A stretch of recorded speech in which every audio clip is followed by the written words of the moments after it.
नमस्कार दोस्तों, आज से 2 दिन पहले यानी कि 24 जून 2025 को दिल्ली के उपराज्यपाल श्री विनय सक्सेना जी द्वारा ये प्रेस नोट तमाम मीडिया के चैनल्स को और अखबारों को दी गई, ये कहते हुए कि जो कॉम्पिटेंट अथॉरिटी है उन्होंने एक मामले में दिल्ली के पूर्व 2 हेल्थ मिनिस्टर्स, जिनमें से एक मैं हूं और एक सत्येंद्र जैन साहब है, उनके खिलाफ इन्वेस्टिगेशन करने की इजाज़त दे दी। और ये बड़े जोरों शोरों से उनके प्रेस नोट के बाद 25 तारीख के अखबारों में छपा।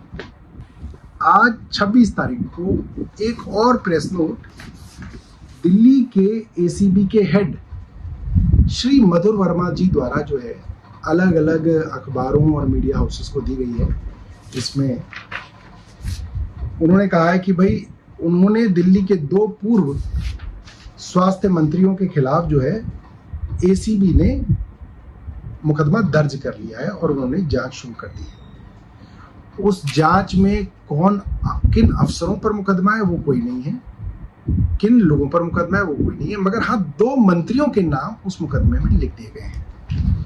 मजेदार बात यह है कि इन दोनों मामलों में, इन दोनों ही प्रेस नोट्स में ये लिखा गया है कि ये अस्पतालों के जो प्रोजेक्ट्स थे, करीब 24 अस्पतालों से संबंधित प्रोजेक्ट थे, ये 2018-19 में सैंक्शन किए गए, 2018-19 में।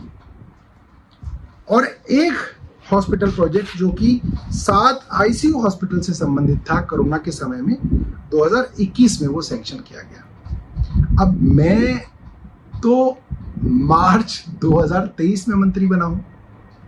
अब आप सोचिए कि वो हॉस्पिटल प्रोजेक्ट्स जो 2018-19 में और फिर 2021 में सैंक्शन हुए हैं, उसमें मेरे को आप कैसे नामजद कर सकते हैं? ये एक मजाक का विषय पूरी की पूरी एसीबी, पूरी की पूरी दिल्ली की भारतीय जनता पार्टी सरकार और एलजी साहब ने बना दिया है।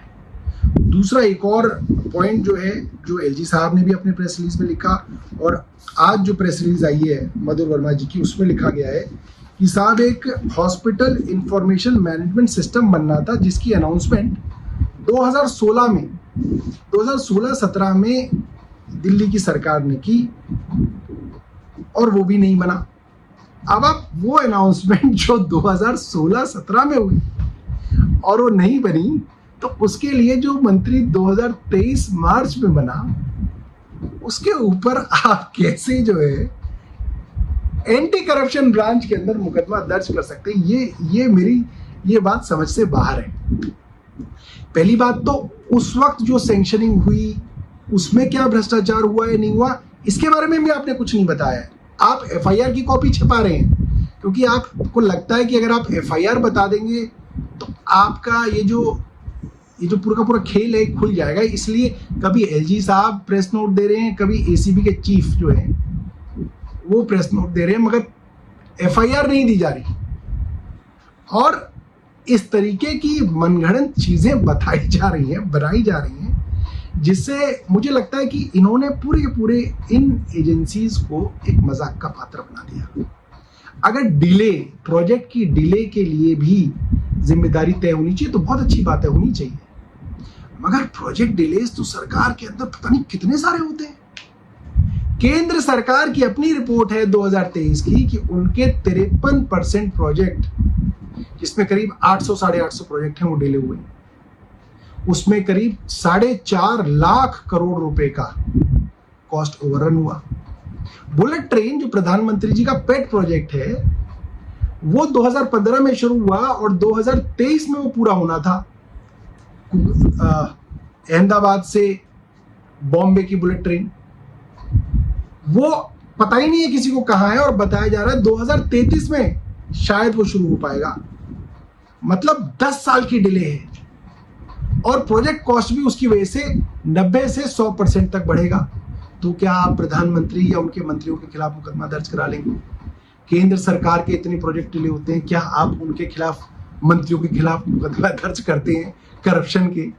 ये क्या मजाक है? और ये कब तक ये जो है इन झूठी खबरों से जो है आप कोशिश करेंगे कि आप दुनिया को बरगला सकते हैं। मुझे वकीलों ने कहा था कि देखिए आप इस केसेस में मत बोलिए, क्योंकि अगर आप कुछ बोलते हैं तो वो आपकी एक डिफेंस है जो बाहर हो जाती है, आपको अपनी डिफेंस जो है कोर्ट में इस्तेमाल करनी चाहिए। मगर मेरा मानना है कि एक जज साहब तो वो हैं जो कोर्ट में बैठेंगे, एक जज है जो हमारी जनता है। तो बहुत जरूरी है कि इन लोगों के झूठे खेल को रोज हम लोग आपके सामने एक्सपोज करें, और हर स्टेज पे जो ये लोग करेंगे, मेरी कोशिश रहेगी कि इन लोगों को एक्सपोज किया जाए, और इस तरीके से आगे जो ये मुकदमे करेंगे उसके लिए पब्लिक के मन में तैयारी हो, पब्लिक को पता हो कि किस स्तर तक ये लोग गिर सकते हैं। बहरहाल ये वीडियो जो है मैं एलजी साहब को भी भेज रहा हूं, और मैं आशा करता हूं कि वो इसका जवाब देंगे। धन्यवाद। जय हिंद।